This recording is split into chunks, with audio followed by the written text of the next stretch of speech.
One. Welcome to the Real Housewives of Real Estate. We are excited today to have our good friend, Alison Clay-Duboff, on our show. And let me go ahead and turn off our beautiful cover so you can see all of our faces. So, I'm going to go ahead and introduce myself. Then we'll go ahead and all introduce ourselves. And we have a really super exciting show today because our friend Allison, who's with Remax in Redondo Beach, California. Manhattan Beach, California. Manhattan Beach, California, is going to tell us all about how she was in Peru during COVID-19, and she got quarantined on a boat for, she'll tell us how many days, and she's going to tell us all the juicy details, what she did to stay positive, what she did to survive, and what she's up to now. So I'm Kinsey Liegels. I'm with Remax Realty Group in Southwest Florida. And I'm Deborah Carr with Remax House of Real Estate, and I'm on the East Coast of Florida, South Florida. Hey everybody, it's Felicia Beltran with Remax Associates, your Colorado Realtor. And I'm Sandra Massari with Remax Excellence in Kennett Square, Pennsylvania, just outside of Philly, and I also do Delaware and Maryland. And I'm Alexa Caballo Hughes with the Cabal Group of Remax Right Choice, reporting to you from sunny Connecticut. Sunny Connecticut. That's funny. Isn't that funny? I was going to joke sunny Florida, but didn't. Nice. Well, it's sunny here in Southern California, I can tell you that. And I'm coming to you live from Redondo Beach, California. Awesome. So glad to have you. So glad to have you. So tell us a little bit before we get started about how long have you been in real estate? What made you get into this business? And let's start there, and then we're going to move on to the good juicy stuff. Okay, well, I've been in real estate for about 14 years, and I just knew that I had some pretty intense untapped potential in marketing and sales, and it just seemed like a natural fit. And I wasn't one of those who wanted to do it in, my spare time or part-time. I knew it was going to be all-encompassing, all in. And the important part is, yes, I do love people. And the lack of hugging now is really tough. But I like taking the journey with buyers and sellers and investors and helping them realize their goals. Again, it sounds corny, but true. Real estate is awesome. Yes, it is. And how long have you been with Remax? It's hard to figure that one out. I started off with a small boutique firm called South Bay Brokers, and then joined Remax 4 years later. So probably going on 10 years. Awesome. Yeah, that's great. Tell us a little bit about your market. So my market it can vary from, little starter condos to $10 million properties on the water. We have a lot of engineers, SpaceX, Tesla, a lot of sports figures, all sorts. And I love having a broad range. And in the first down market, I was succeeding because I had the little mom and pop people who were buying 500,000. I didn't just have all the stated income, high net worth individuals.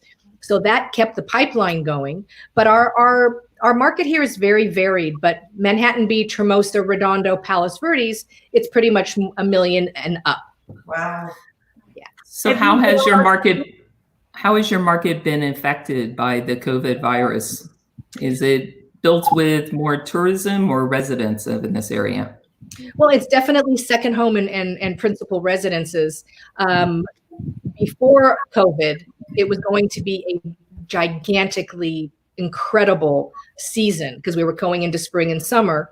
And 2019, I was number 10 out of over 600 Remax Estate Properties agents. And I could see that 2020 of climbing up past number 10.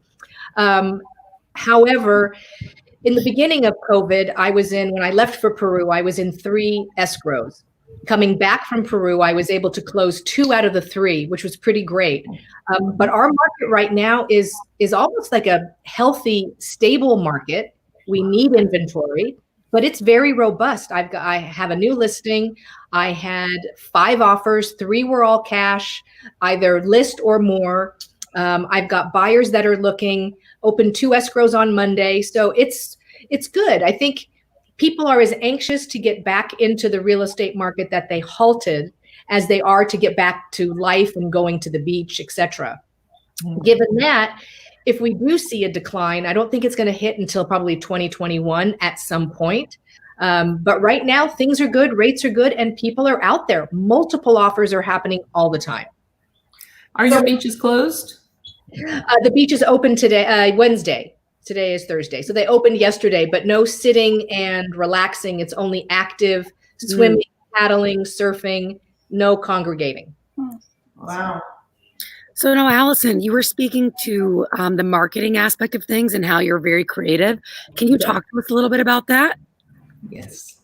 So when I came into the business, it was, even for the beach, it was very staid. You know, your personal headshots were very much like this. And I'm thinking, I'm not doing this just as a job. This is going to be my career, my profession, my life, and I have to enjoy it. Hey, Italy, I have to do what makes me happy and be my authentic self. So with the help of my husband, we did a lot of brainstorming, and what do I sell? I sell the beach. So I came up with an idea of me sitting on a surfboard with 2 young hunks with their wetsuits rolled down, holding me up. And from that moment forward, I gained a lot of attention, not just with principals, but with my realtor colleagues who were very well established, selling billions of dollars worth of real estate. They took notice, and it kind of started a trend of opening up your marketing to different creative ideas and being more kooky and different and not afraid. Now, saying that, never trashy. I mean, I was always very professionally dressed. I'm not sitting in a bikini. But then I took that lady on the surfboard image and used it with young women surfers, older men, a local celebrity in the restaurant business, and some doctors to highlight the physician loan program. And so I just had to go outside the box and do things differently. And then people started following with similar ideas. Awesome. I love it. Now, do you get a lot of business from overseas clients wanting to come in and tour the town and buy another property or 2? I have definitely. And going to the RE/MAX convention, hanging out with everybody is just a highlight. But also, with Facebook Live, I've met people through the internet who see what I do. I had a listing in Paris near Hermes, my favorite. I didn't sell it, but at least I had a listing there. But I do have a lot of people who are looking for other properties around the world. I did place someone in a rental in Portugal. But before Portugal, they went and toured Rome and Florence. This was obviously pre-COVID. But yes, global, we are global. And I don't know if you ladies saw this, but just the other day, RE/MAX France, I was their first keynote speaker for their very first convention a few years ago. And I was invited onto their speaker series and did a whole, I think it was an hour live Zoom like this, but in French for all of their realtors across all of RE/MAX France. And that was so much fun. So you're fluent. Yes. Awesome. Yeah. And you have also spoken. How on earth did a realtor from California? You've also spoken at. How on earth did a realtor? Oh, sorry. I was going to say you've also spoken at other RE/MAX offices and conventions around the world. Yes. And in Rome, that was the first foreign one that I did, was in Rome. And so you know our good friend Dario. Well, I know Stefano Falasti Okay. and his whole office, and he made me feel so welcome. And I mean, it was a big event. I felt like like a little Oprah. I got to the venue and there was this life-size poster of me. They had a whole cocktail reception. I mean, it was so much fun.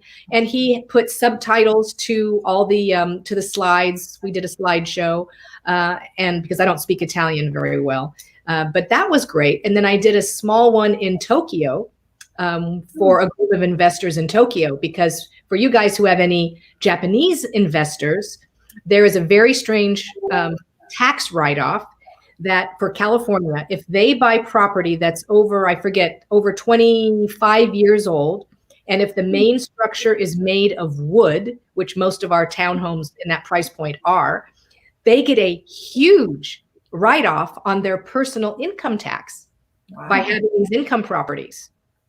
Wow. Good to Amazing. know. Now, do you have a different designation to sell overseas, or do you get licensed in these places? No license in those places, but I am a CIPS, Certified International Property Specialist, IRES. And I haven't found that those really have helped that much. It's more me going out there on the RE/MAX site or at the conventions, meeting these people, setting up conversations. I'm going to be in your neighborhood. I would love to come and speak to your office. And then they do these things. Awesome. Yeah, it takes a little bit of work. Right? That being said, Allison, I would love to hear, how on earth did you list a home in France? Was it? And how did that come about? Was it a client that you had met over the years and they just needed you and your creative marketing? I would love to hear more. Okay, so you're going to hate me for this, but I cannot remember how I got that listing. It must have been somebody that I knew in Paris, because I lived in France for many years. So it must have been somebody that I knew referred me to someone who had this. It was a cute little studio. But honestly, I do not remember how that came about. But so I worked in conjunction with another French office, because legally I couldn't do the documents and whatnot, but it was my listing. And then I was able to market it and brand it and do that all over the world. I also had one in Canada, and that was very challenging because it was on a remote island. It was a beautiful property on a remote island, but to get access was super challenging, and that one didn't work out either. But, in the end, I'm just trying to get out there and represent buyers and sellers all over the world. And it does work. I have a friend who bought a property in Paris, and just have to get out there and get it done. But I'm sorry, Deborah, that I can't remember. I don't mean Deborah. Your name's not Alexa. I do not remember how I got it, but it was fun. I loved it. I was there. I sent it to people. It was great. Awesome. I actually noticed that you have studied radio and TV broadcasting at George Washington University. Can you tell us a little bit about that? Because that's exciting for a realtor to have that background. Well, it definitely, in this day and age. Yeah, it definitely helps with the, our video and broadcasting element. I lived in DC. I graduated from GW, and you did too, Sandra? Yeah, in Maryland. Okay, yes, Maryland. And I lived in a basement apartment in Georgetown, and my landlord was Richard Holbrook. And Richard Holbrook at the time was dating Diane Sawyer. Oh, and I got to meet her, and she was, of course, my idol. But no, doing that and learning those skills definitely helps in this job as well.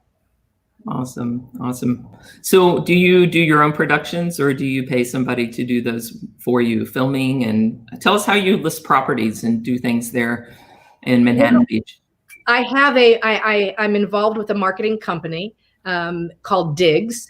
And they do, print, and they have a video component and whatnot. So I have a contract with them. They do great work. They have great guys. I have one video that they did where I'm on a Segway going along the beach, and then one walking around Manhattan Beach. They do a great job. But I often contract out to other people to do videos for me. Definitely am happy to do a video at home myself. When I'm at a property doing a Facebook Live, open house, all that, not a problem. Usually my process when I get a listing is to obviously immediately have professional photography, a walkthrough video, Matterport, some drones, some aerial, depending upon how beautiful or how not so beautiful the property is. Floor plans, everybody loves floor plans. And then I like to do some kind of a personal video as well. But no, you just got to get stuff out there on the internet. That's awesome. 100%. Visibility, that's the name of the game. Yep. Yeah. So tell us about this experience on the boat. Tell us. Okay, cheers, ladies. Cheers. Because now, as we're all saying cheers, as the housewives, and we thank Alison so much for being here with us. And I've followed Alison on Facebook and Instagram for quite some time now because she is so interesting, not just in her real estate life, but in her real life. And I'm just going to say the shit that happens that she shares with the world it's just crazy, and it's fun and it's exciting. And when I saw her, she actually FaceTimed me the night before she was getting on a plane to Peru. And I was like, holy hell. God When was that? take care, have a freaking blast, but make sure we get to watch from afar. And she completely did that. So tell us, give us a little low down, the long story, the good, the bad, the ugly. And I'll let it all out. Let's hear it, girl. Okay. So husband and I love to travel. We travel all the time, all over the world. And I do like to combine work with travel. And I'll talk a little bit about goals. I had a goal of going to Machu Picchu by the age of 30. Didn't make it. I'm 56. So husband said, okay, we went to Bali in December. That was great. Pre-COVID, all good. And then we planned this trip for about a year to go to Peru, Machu Picchu, Lake Titicaca, the whole thing. And then comes this funny little quirky thing called coronavirus. But we had all been at RE/MAX, 7,000 agents from all over the world. And we left on March 9th. And we had this beautiful trip, all paid for, super expensive. And we arrive in Lima. We have a good night. Friends were giving us grief. My sister was giving me grief. How can you go? You can't go. And we're like, well, if we get stuck, we get stuck. Because we don't have like elderly parents or small kids. My daughter is grown. So we thought, well, if we get stuck, we get stuck. But we didn't quite think that through, what that actually means. So off we fly. We have a fun day in Lima, a fun night. No one's taking temperatures. The news is slowly increasing about what's going on. And then on the 13th, all the hell hit the fan. And we were flying to Iquitos in the Amazon jungle. And we get to Iquitos, and CNN at our hotel is just all the time. Things are going on. And that's when Trump, and I won't get political, but that's when Trump closed the airports and stuff for the UK, not for Ireland yet, but it was the UK and flights in and out. And so we get to our boat, which was the most beautiful boat. There was supposed to be, I think, 15 travelers, but 10 of them canceled. So it was my husband, myself, another husband and wife from Fort Lauderdale, and their 90-year-old dad. And we're out, we're doing our thing, we're going out, we're seeing the macaws and the sloths, and I'm having so much fun, and I'm sharing photos, and everything is beautiful. And then in the middle of the night, we get a knock on the door. Now, there are pirates on the Amazon. And so we had seen these searchlights at night out of our stunning room with, floor to ceiling, glass everywhere. We saw the searchlights. We have a sheriff on board with a big gun and whatever, but that was for pirates. Then in the middle of the night, the one guy that spoke English tells us that the Peruvian president had shut everything down. We could not leave the boat. What did we want to do? So we got the other people on board who we loved from Fort Lauderdale, and we had a powwow, and we had some options. We could try to get to the town of Iquitos, where we could go to a hotel and try to get a flight out, which, believe me, you didn't want to stay. Even it was a Hilton, you didn't want to stay there. Didn't know if there was room. You're not supposed to travel at night, because that's when the pirates really do come and get you. Then there was an option of taking a small skiff for 6 hours to get to Iquitos, to then try to find a hotel. And we, as a group, we powwowed and we said, no, we want to stay on this boat.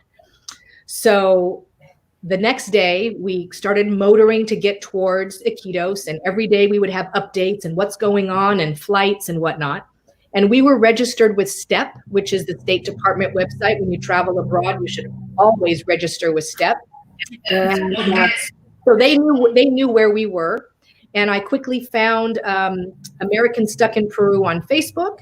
And then there was Americans or Stuck in Iquitos, a WhatsApp group. And during this whole time, the other people that we were with, super laid back. But we knew that we were stuck. We were no longer going anywhere. And a few days prior, we were visiting this kind of tribal village, and I was actually doing a blowpipe thing, a blow dart. You know, my mouth was on the blow dart thing. Anyway, Wow. So we're on the boat. We have 18 staff and 5 guests. And one of the bad parts was my daughter had to have an emergency surgery, and there were times when we didn't have internet. So I begged the owner of the boat and the captain if he could stay next to a tower, which we did. Then the next day we motored to Iquitos, to this ugly place where we stayed for, I don't know, I think it was about 14 days, never knowing when we were going to leave, never knowing if the locals were going to kind of try to get on our boat and, do something bad. Our sheriff was quite, concerned. And my goal was just to try to keep everybody happy, to post to people back home, and just to survive until we would get word when we would leave. So how did that go with? I'm trying to see if, how I'm doing time-wise. You're doing You're doing great. You're doing great. And we just brought Maria in from Bluffton, Beaufort, Hilton Head, South Carolina. Alexa had to go jump on a National Association of Realtors call. So, but I have been to Peru and the Amazon. Oh, you have, Maria? Yes. Isn't it beautiful? Yes, it's incredible. And my husband did the blow darts, and I said he was way too good at it. I don't know where that skill comes from. I got the target. Anyway, so life carried on. It was breakfast, and I had tea in the morning in the room, and then it was breakfast, then it was a powwow with the staff. And every day, what was so bizarre, we were only 5, but all the tables were set up, full linens, full everything, and the staff was like family. We were so close with them. And one day, this is the highlight, and then I'll tell you the dirty stuff after, but one day, I knew that they were missing their families. I knew that they were scared. No one knew what was going to happen. Every day the Peruvian president would come on and say that we're extending for another, 2 weeks or whatever. I decided that I was going to cook for the staff, because they were waiting on us, hand and foot. And so I decided that I was going to make dessert for the staff. So they gave me a chef's hat, they gave me a chef's coat, and we put my Zumba music on. You got it. And I made crepes for the whole entire staff. And the other passenger husband, John, he put on an apron and took everybody's order and served everyone. And it was the most precious, special thing ever. We communed, we danced, we hugged, we sang, and it was awesome. When we go to see you, we want that treatment. You got it. We're taking Allison to see next time we go. I don't think we should leave the country without her, ladies. No, I don't think so. My husband is really clever too. So the few days that we were supposed to be on the boat, which I think was 7, was again god awful expensive. And so we still had to pay. We got a little bit of a reduced rate. And so my husband negotiated that with that reduced rate, we had to have an open bar, and unlimited massages because there was a masseuse on board. And so he would have 90-minute massages every day. I would have an hour massage every day. And so we just made the most of it. And the crew, Cruceras Amazonas, they wanted us to have as much of an experience still stuck in this ugly place that we could possibly have. Wow. And so that was just awesome. And then one night, again, in the middle of the night, Ken woke me up. And that's my husband. And said, is this email real? Is it real? Is it real? I'm like, well, okay, let me check. And I was so tired and I'm looking. And it was that the State Department had a flight and we were being evacuated. Wow. And so we had to fill out what's called a promissory note, which was the flight. And that if we didn't repay this promissory note when we got back stateside, they would invalidate our passports. And I can think of a fate, no fate worse than that than to invalidate my passport.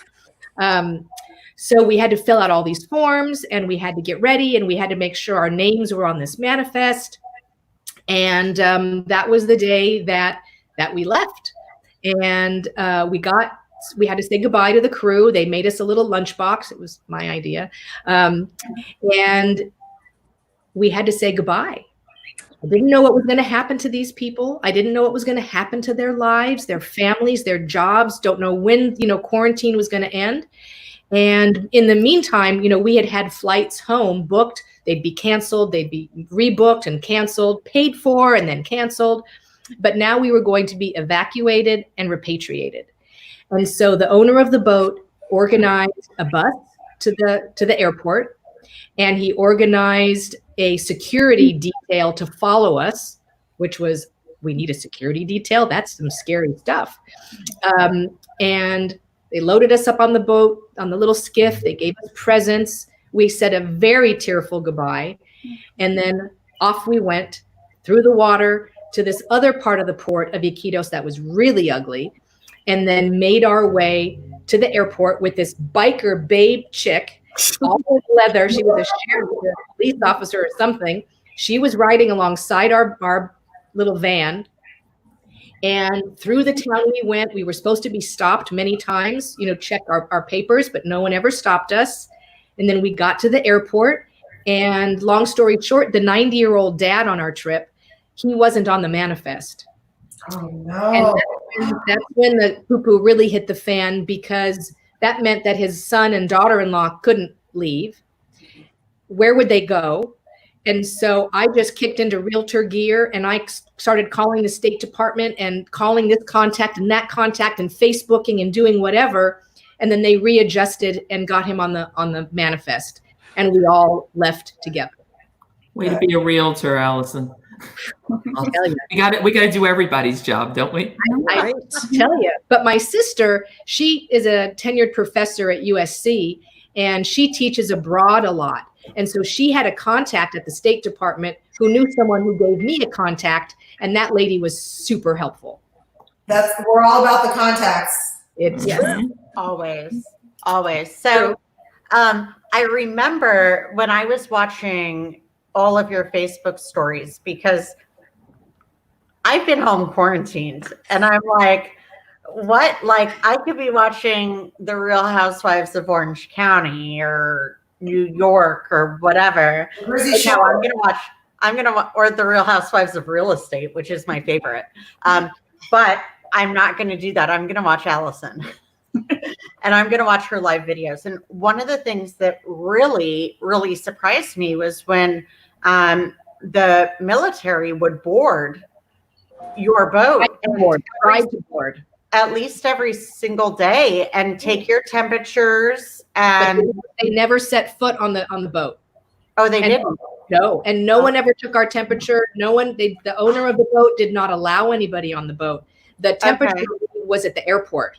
Oh, okay. It was great. We wanted to be checked out at the airport. But when we flew through to Miami, nobody checked our temperature in Miami. Nobody asked us any questions. Nobody was wearing any gloves or masks. But the family that I know, but the family that we spent our time with, that became our family, they live on the New River in Fort Lauderdale, and they invite, because we had to overnight, So they invited us to stay in their incredibly beautiful 12,000 square foot home on the New River.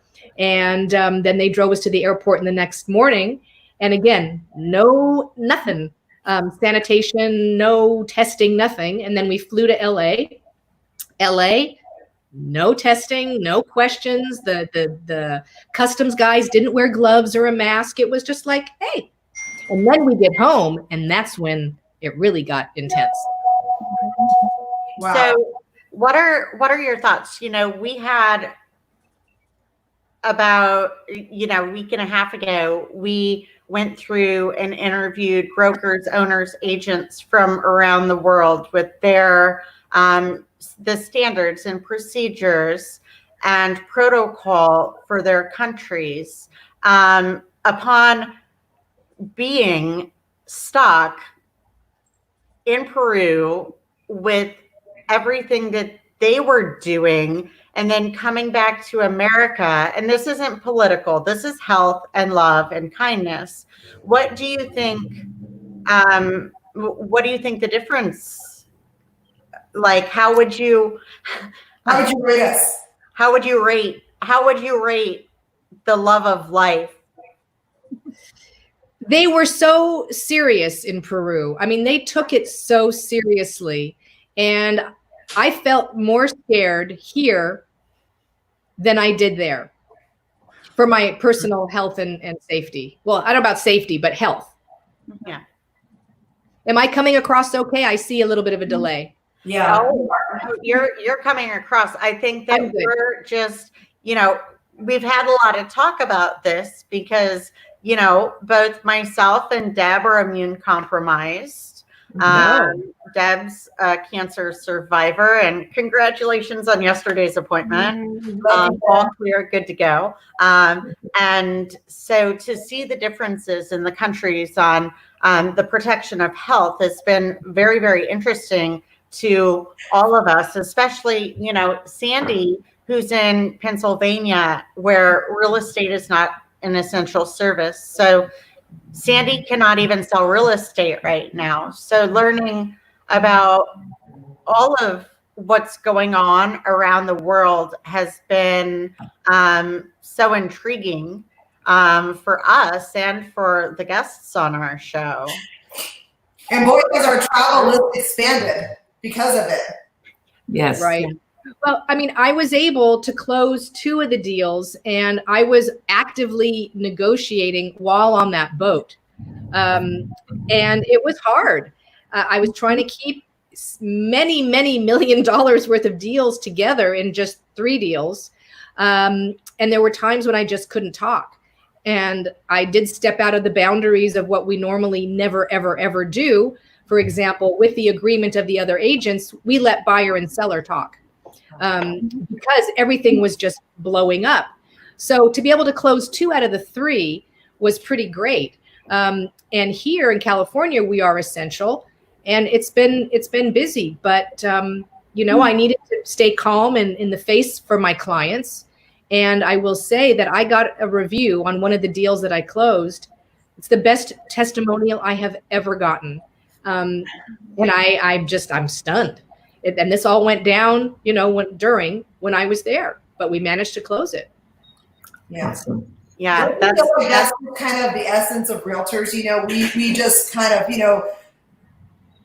bob and weave, when we encounter a hiccup, because that's what happens in every real estate deal. It doesn't matter, how smooth we think it's going to go. There's always something that falls into play that we have to deal with. And I tell people, I come from a mass comm background, so crisis management is just an essential part of getting a real estate deal closed. And I think that's our primary function, is to worry about everything so that our clients don't have to worry about it, themselves. Yeah.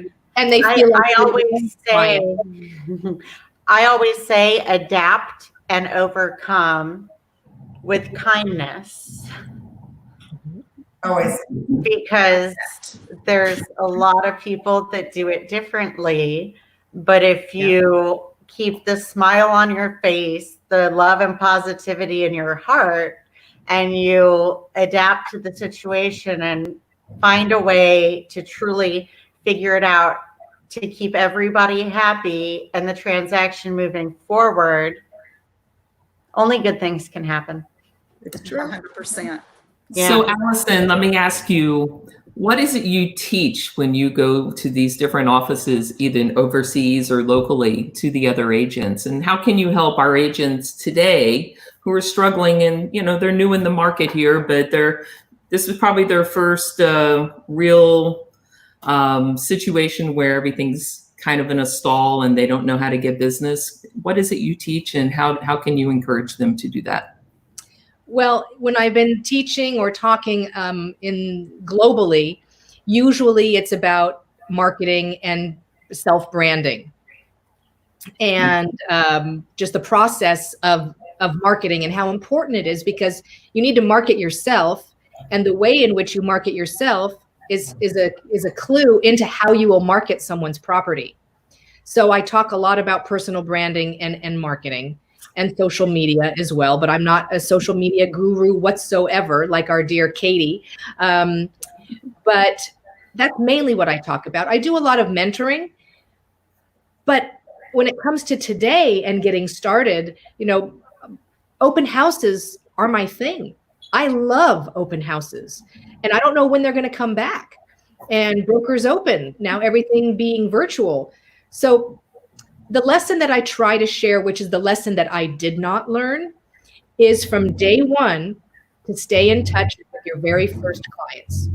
Always stay in touch, because I got so busy so fast that my first clients from 14 years ago, some of them dropped off, even though I would always invite them to my annual party. I would have email blasts, but I didn't pick up the phone enough because I got so very busy. And it's very hard 9 years later to call up Sally and say, "Hey, Sally, I haven't spoken to you since 2005. How are you?" So staying in touch is really important, and now is a perfect time to stay in touch with people. Awesome. Thank you. Yeah, I agree. Have you, by chance, been using the First app? I have, but I'm not that thrilled yet. To me, it's more of an accountability app. I thought it would tell me more things like this person has been searching the internet, and maybe I'm not using it correctly yet, but I haven't been that thrilled with it so far. If anybody finds any tips and tricks that they feel are essential to using the app, make sure that we share that on our group chat, because I know for me personally, I don't know how I feel about it, because it's really rough if you get a notification that somebody in your contacts listed with another broker. I mean, it hit, and I know Tabitha couldn't make this call, but it hit Tabitha square in the face. 2 days in a row. She had clients that she thought were loyal to her that just listed with other agents. And so I just started this First app maybe 7 days ago, and I'm not good at following directions. I don't like to follow directions. I am not real happy, but I'm cool with my phone telling me what to do. Like, my phone tells me when to go to the doctor, when to get my blood drawn. It tells me, when I should wake up in the morning. My phone tells me what to do. And other than that, she's a complete rebel. No kidding. No kidding. Another comment for you is that, the power of I know it, again, it sounds corny, but a handwritten note really, we all love to get them. And so a handwritten note is super special and keeps you in touch. Go through and pull them out. Yeah. So, and the First app tells me to do things like that. And I'm like, oh shit, I haven't talked to these people in 2 or 3 years, but they've got 4 stars. If I don't reach out to them, they're going to go call Joe Blow, Keller, Weichert, whoever, and I'm not going to be there. And so I've done the little touches, and I have all my listing appointments right now are just like this, completely virtual. which is why I get dressed from there up about twice a week. And but I have another listing appointment tomorrow. Oh, are we showing off leggings? Can I reach my leg that high? Ooh, I'm proud of myself. All right, who has shoes on? I have a question. I don't have shoes I don't on. either. After Peru, did they require you to quarantine? No one required, no one said anything, but we did it. We self-quarantined. And I will tell you that I had, Felicia, I had the antibody test.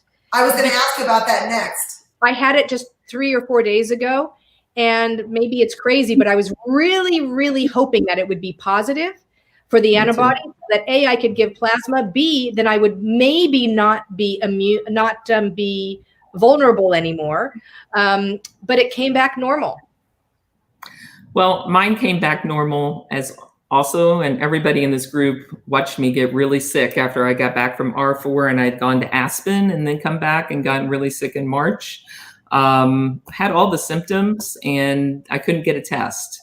And that was in the early parts of March. And then when my fever broke, I couldn't get a test. So I finally took the COVID test. Of course, it was going to be negative. I found an antibody, but I've been reading that some of those antibody tests are not accurate. And so you could have still had it. I feel the same way you do, but thank God we're alive, we're well, because we know people, and Kenzie especially has lost many of her friends. Too many. Too many to this COVID. It's a nightmare. I'm up to 5. And for the people who just don't believe it, it just makes me so angry. Same here. And this is what I've learned. And it's taken me, because I've gone through single stage of happiness, depression, sadness, all of it. And I can only take care of myself and my family, which is me right now, like a pile of chihuahuas. And I have one of those. And, that's all I can protect. Everyone, go out there, live your own life.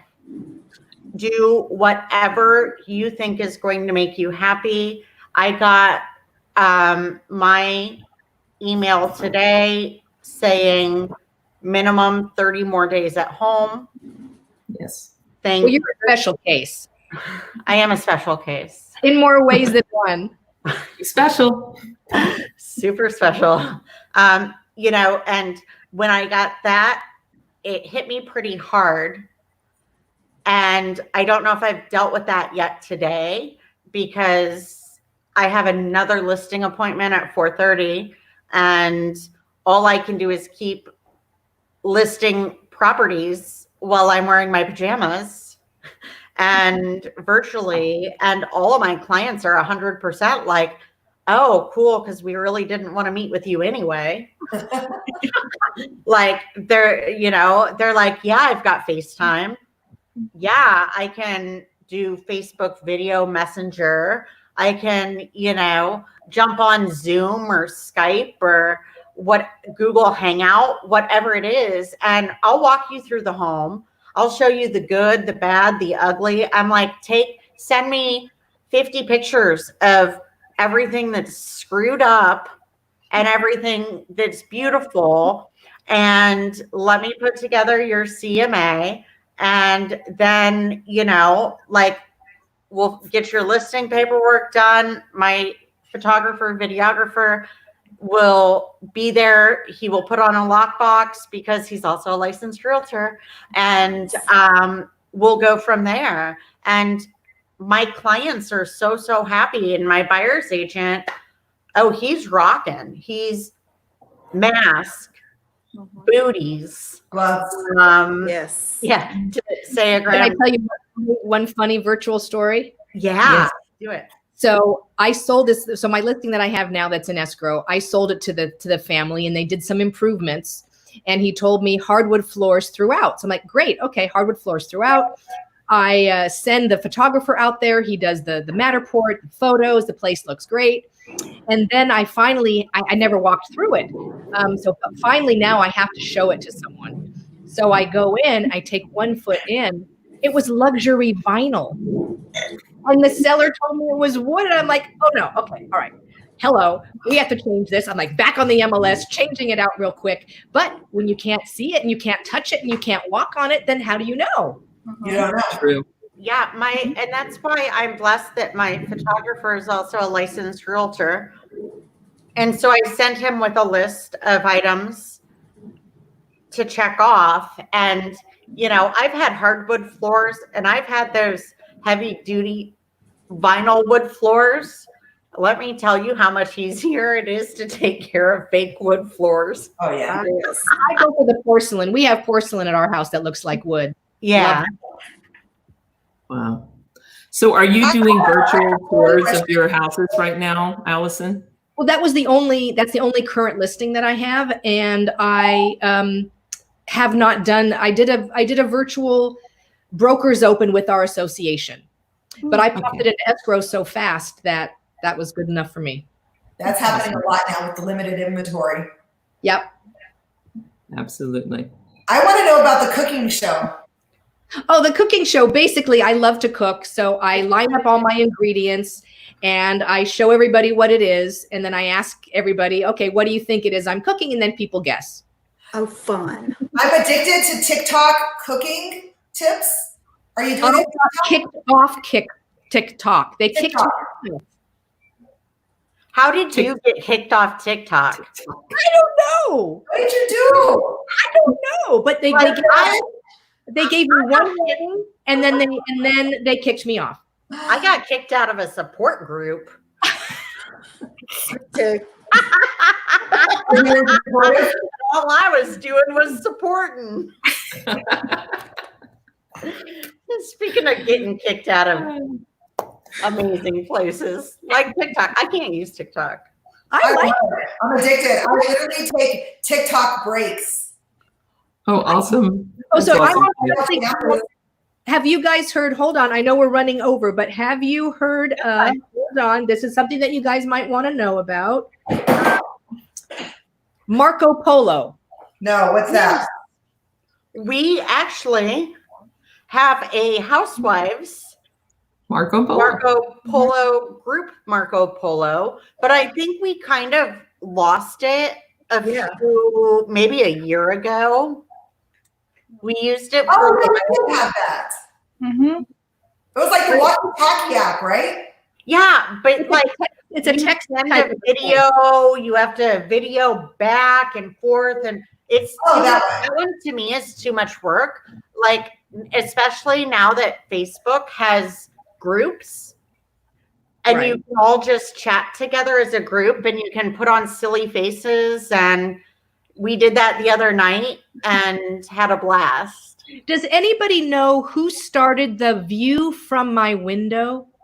Have you guys heard of that? Idea, though. Yeah, I've seen it, but I don't know who started it. It's absolutely gorgeous, but isn't it fun? Not my views. They Not my don't views. post my views. No, but somebody started it. It wasn't me, because otherwise I'd allow my post to go on it. No, Kenzie just started the whiskey window. I've got the whiskey. Jerry Letton wants to know if anybody else is rocking pajamas besides Maria. Maria has a jacket on. She's in bed. But she's in bed. I don't have pajamas on, but I do kind of have pajama pants. Okay, are we all going to show our pants? Yeah. Mine's a dress. Oh, Blue jean, baby. leggings. Oh, good. I've got leggings. Nice. Sometimes I'm afraid to put my jeans on. I ain't gonna lie. I've got leggings. I am so scared to put jeans on. If you don't put your jeans on, you won't know that you just shouldn't eat that day. Well, you know what though? I heard that Spanx now has both leather and camouflage leggings. So They do. I got to show you what I want, ladies. This is what I want. Hold on. It's going to take me 1 second. I'll try to be fast. Because my doctors told me, like, now I'm on another 30-day hold, but I'm definitely going to need some Spanx. to like get this ass out the front door when I'm allowed to. Have you guys seen the quilted fake leather Spanx? Yes. No. I got those puppies. I thought they were awesome. I'm looking them up right now. Okay, I can't find these things, but these are Spanx leggings that are like silver metal, but really metallic looking. Where is it? I've got the faux leather and black. That sounds right up Kelly's alley. I don't even know. Oh my. Oh, and they come in gold too. Look at that. Awesome. Wear those if we ever get out of quarantine and go to concerts again. Oh, Yes. I want these. These are the ones I want right there. Silver. Those are good. Put that on our group messenger. Okay. Mhm. Love it. Yeah. Love it. Love it. Love it. Love it, love it, love it. And you're going to have to introduce these amazing Fort Lauderdale friends you have to Deb, because Deb lives in Lauderdale. So you'll have to hook them up. It's the Clark family. It's Jody. They sound wonderful. They are the nicest. I can't imagine being stuck on a boat in the middle of nowhere with anybody else. They were so easygoing, so kind, so just wonderful. Love them to pieces. Well, we're so glad you came back safe and sound. Yes. Thank you. We're so glad that you joined us today. It's been an enlightening hour, and we can't wait to go visit you. We're going to put you on our travel list. We're going to do follow-ups. So for everybody out there watching, keep watching, because we're going to revisit everybody after, the COVID situation, quiets down and how everybody's doing. So thank you so much for joining us. And stay safe. You're amazing, Allison. Thank you for coming on this show. Love. Hearts. We're so happy Miss everybody. you made it back with your fabulous self. Cheers, ladies. Bye, everyone. So Bye. nice to meet you all. Bye. Cheers, cheers. Bye. Bye. All see each other soon. Oh, that was awesome. Bye, ladies. I